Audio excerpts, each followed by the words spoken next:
Hai semuanya, kembali lagi di channel Jody Motovlog HD bersama dengan gue Jody. Dan gimana kabar kalian? Semoga kabarnya baik-baik saja. Dan dalam video kali ini sesuai janjinya, karena juga banyak teman-teman yang request soal Bang, berapa sih total biaya yang sudah dikeluarkan ketika touring dari Jakarta menuju ke Bromo. Dan yes, dalam video kali ini gue akan jabarin sedetail mungkin. Jadi teman-teman pastikan simak dari awal sampai habis ditontonnya.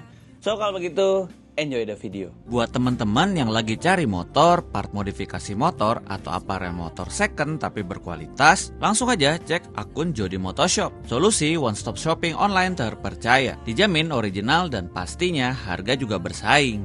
Jadi tunggu apa lagi? Cek Jody Motoshop sekarang juga.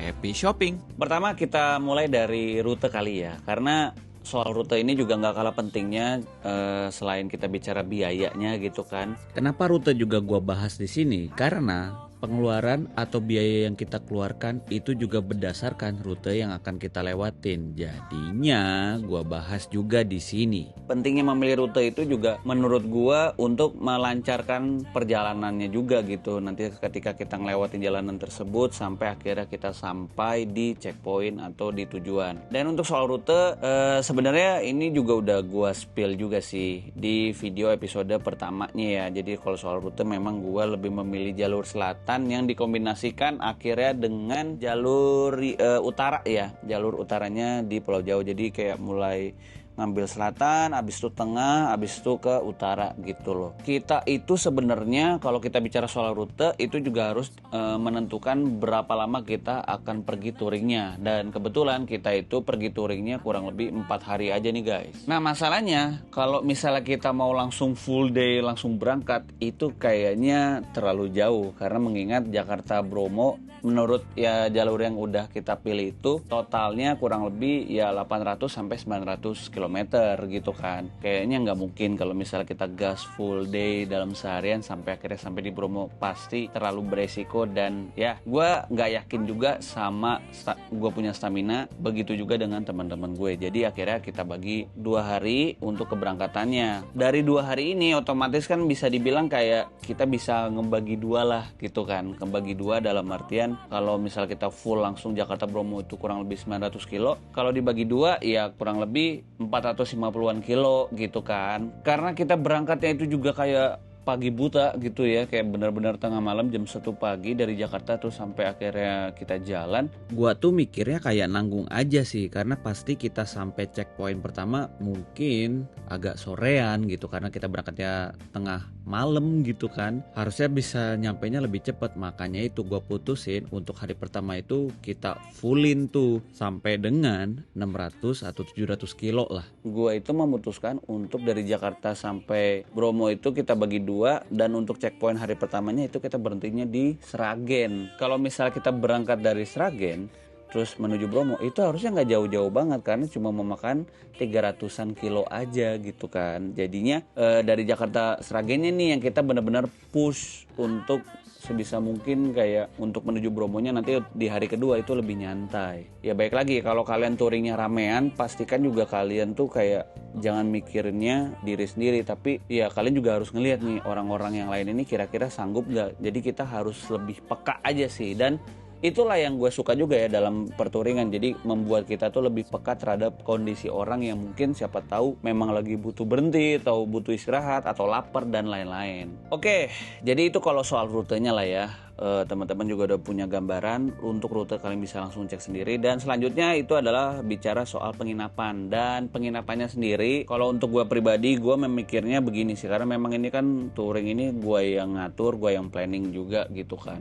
Apalagi kita sudah sepakat bahwa untuk perjalanannya ini tuh kita melakukannya 2 hari ini, 2 hari perjalanan. Nah jadinya gue memikirkan untuk hari pertama itu checkpoint pertama kita cari penginapan yang setidaknya itu nyaman gitu loh. Kalau soal bicara kamar atau apa luasnya atau gimana itu menurut gua nggak begitu diprioritaskan. Yang penting kasurnya enak dan nyaman untuk kalau kita tidur di situ gitu. Jadi ini cuma murni sebagai checkpoint untuk tidur doang. Abis itu besoknya kita breakfast dan abis itu kita langsung jalan lagi. Lalu baru untuk yang tujuannya, nah kita carinya hotelnya yang memang proper, karena kebetulan hotel yang kita tempatin itu di Bromo itu mantep banget dan sesuai dengan ekspektasi gua lah. Sebelumnya ini gua nggak ada endorse apa-apa ya. Jadi ini memang murni apa adanya aja. Gua mencari hotel atau penginapan yang memang sesuai yang gua mau sih. Karena teman-teman persepsi ngikut-ngikut aja, tapi mereka juga udah percaya pilihan gua aman, alhamdulillah gitu kan. Sekali lagi tidak ada endorsement atau tidak ada kerja sama apa-apa. Ini hanya gua sekedar sharing aja. Intinya dari kita Jakarta ke Sragen itu kita nginepnya di Hotel Front One Sragen. Menurut gue itu oke. Harganya juga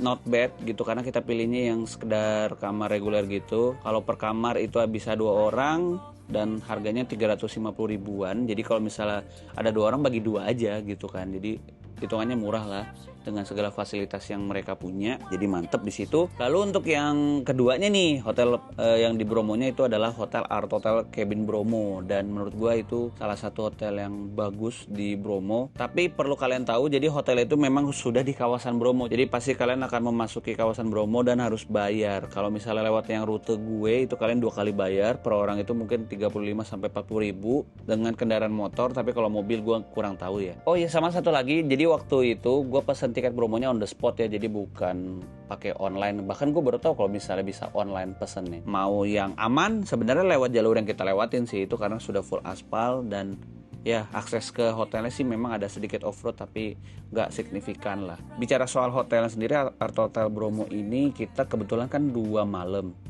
Untuk penginapan 2 malam ini totalnya ini yang memang langsung gapnya langsung jauh banget. Kalau nggak salah itu harganya kurang lebih harganya itu 1.500.000 lah untuk 2 malam gitu kan. Nah kalau dibagi 2 kan berarti jadinya 750 ribuan lah ya kurang lebih per orang gitu kan. Jadi ya baik lagi ya, tempatnya enak, cozy, dan view-nya sih the best, makanannya mantep. Bisa gue bilang sih ya ini cukup rekomen lah kalau misalnya teman-teman ada yang mau ke sana Bromo, ke hotel tersebut. Oke, view-nya kayak di Swiss gitu deh intinya kalau pagi-pagi tuh pas kena sunrise-nya.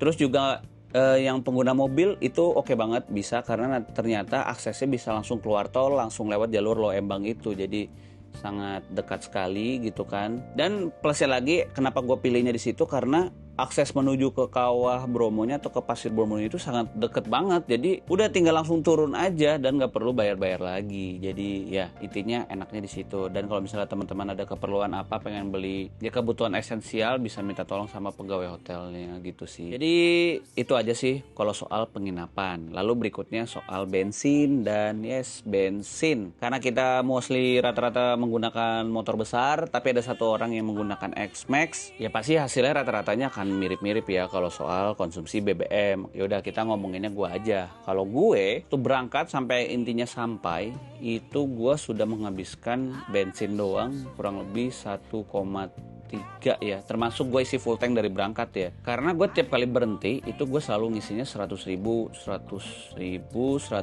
ribu, nah kayak gitu. Dan per harinya gue bisa menghabiskan kayak 500 ribuan, dan hari keduanya juga bisa menghabiskan 500 ribuan. Berarti ya mungkin bener juga 1,3 itu bensin gitu kan.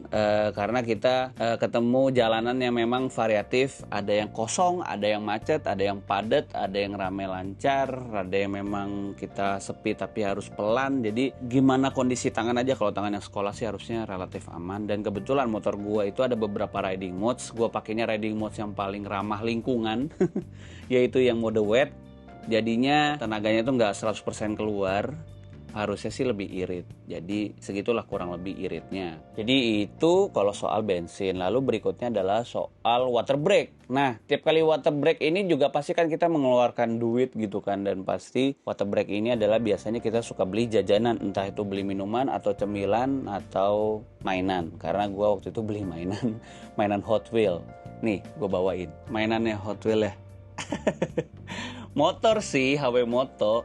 Ini koleksi yang ini gue belum punya gitu kan. Jadi ini gue nemunya itu waktu pas sudah di daerah Jawa Tengah ya, pas menuju ke Sragen. Nggak tahu deh kalau water break ini mau dimasukin dalam pengeluaran nggak. Kalau misalnya iya, jadi gue anggap itu kalau per water break dalam sehari kita bisa berhentinya 3-5 kali. Dan per water break kita menghabiskan duit 50 ribu. Berarti kan 150 ribu tuh gitu. Jadinya kalau misalnya 2 hari diterapin dengan model yang sama, berarti 2 hari itu 300 ribu untuk biaya water break doang tuh, untuk kayak beli jajanan gitu-gitulah ya, yang simple-simple. Selanjutnya kita bicara soal jam makan siang nih atau jam makan beratnya gitu kan, karena memang di hari pertama, di hari kedua kita ada beberapa tempat yang memang kita makan berat di situ.